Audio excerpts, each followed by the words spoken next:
این اعتقاد ماست که هم جسم عذاب داده میشه هم روح عذاب داده میشه.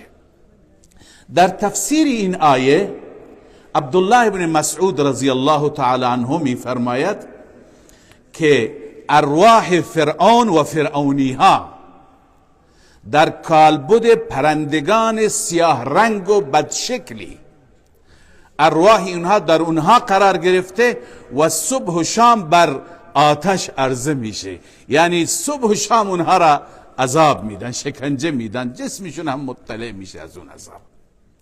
همونطوری که در رابطه با شهدا می آید، در ارتباط با شهدا می آید، الله تعالی در قرآن می فرماید شهدا را شما مرده نپندارید، اینها زنده هستند.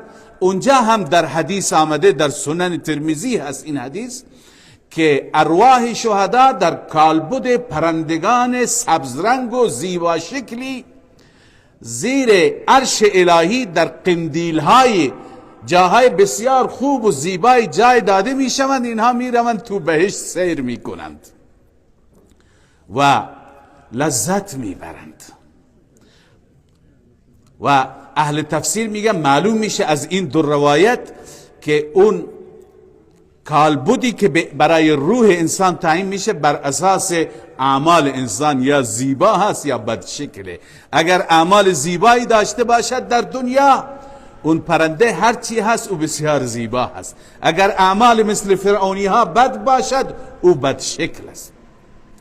و در حدیث دیگری هست در صحیحین در بخاری و مسلم که انسانی وقتی که فوت میکنه، چه نیک باشه چه بد، در عالم برزخ صبح و شام اون جایگاهش به اون نشان داده میشه. اگر جهنمی هست جایگاهش بهش نشان داده میشه این جایگاه تو است، انسان زجر میکشه.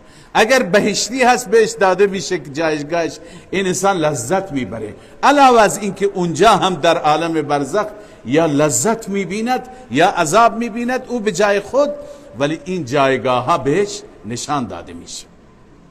لذا از مجموعه این احادیث و این آیه همین مشخص گردید که بعد از اینکه انسان میمیرد و روحش به عالم برزخ در عالم ارواح منتقل میشه که قبر اصلی همون هست، اونجا انسان یا لذت میبیند اگر صالح است، و اگر خدای ناکرده طالح و بد است اونجا شکنجه میبیند.